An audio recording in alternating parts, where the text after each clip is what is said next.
Black Op Radio presents 50 Reasons for 50 Years. Why the Warren Commission may be the greatest fraud perpetrated on the American public. Now your host, Len Osanic. Sunday morning, November 24th, 1963, after the initial shock of the assassination, the nation had been assured that Lee Oswald was the lone killer and the evidence against him was solid. His transfer to the county courthouse would begin a new phase leading towards the January trial. All in all, there was a sense that things would slowly return to normal.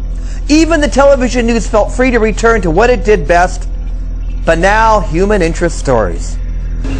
In the distance, the area directly adjacent to the assassination point, the park area where during the past 24 hours numerous floral wreaths have been laid by various Dallas citizens and organizations. The first floral arrangement was placed early yesterday morning by a lone man with a simple inscription.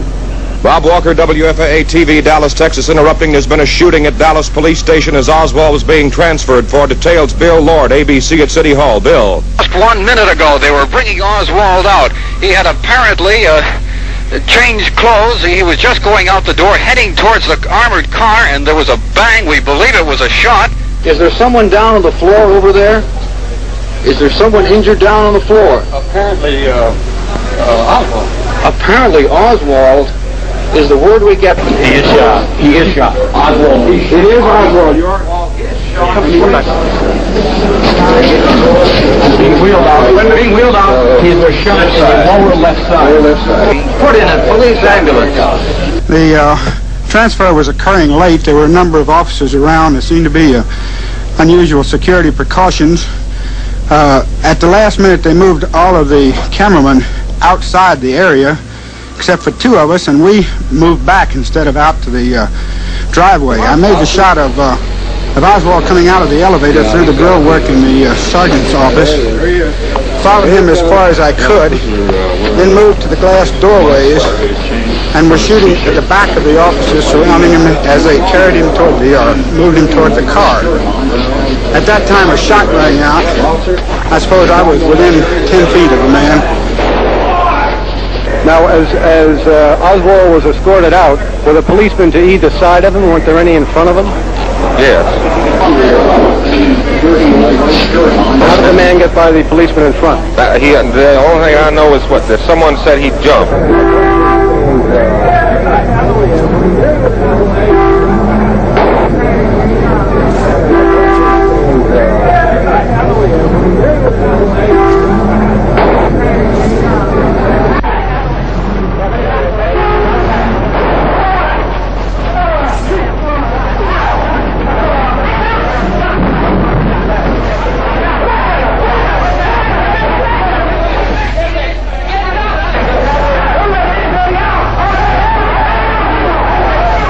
Police using flashlights had searched the entire basement area. Officers with riot guns and rifles were posted throughout the basement area.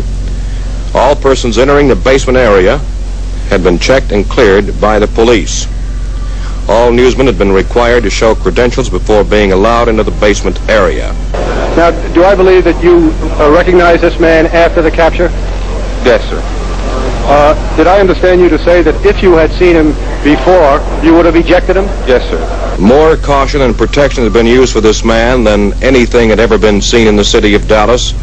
In fact, Dallas City Hall is normally a public building, but today it was really under armed guard. Jack.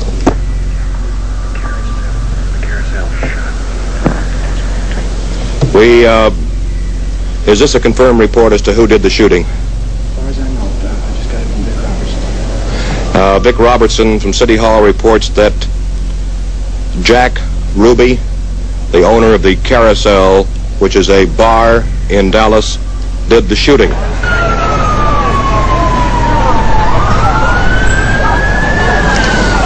Oswald being brought out of the ambulance, taken to emergency ward at Parkland Hospital. Same entrance, same door, which President Kennedy was taken just 2 days ago. Lee Oswald is currently undergoing surgery for a single gunshot wound You indicated that you had made some preparations for this eventuality. We had received word that there was quite a crowd down there, and on the possibility that there might be some type of disorder, we had alerted our emergency room to be prepared. What's your reaction to hearing that suspect Oswald has been shot down? Well, I can't hardly say what right now, but I think that the people wanted a quick decision on his execution. I did not mean to imply that we had anticipated that there would be a shooting. Young man, how do you feel about it? Well, I don't think anything can be too bad for him, and maybe trial wouldn't have done anything different. He would have been shot anyway. Rumors and threatening calls have been spreading throughout the city for the past several hours. There are many, many stories currently going around, some possibly linking Ruby to the latest dead man, Lee Oswald. Ma'am, how do you feel about the shooting of Oswald? Well, I just feel like this is too good for him. I think he should have had a trial. And I think he should have suffered more than what he has suffered now, and longer. C.J. Price, who is our administrator, called me on the telephone and told me that in view of the fact that a crowd had gathered down there for the transfer, that we should alert the emergency room in case any type of disorder was involved in the transfer, and we would need our emergency facilities. Did police inform him of the crowd, or how did he determine that the crowd was there? And that? To my knowledge, this was based on his own intuition. There were no clear-cut defining points involved in the initial assassination. Now this only compounds it. It will be remarkable to find, when the story is eventually known, what actually did happen.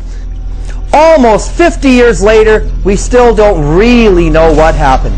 Stay tuned for the next installment as we expose week after week 50 lies the Warren Commission would like you to believe.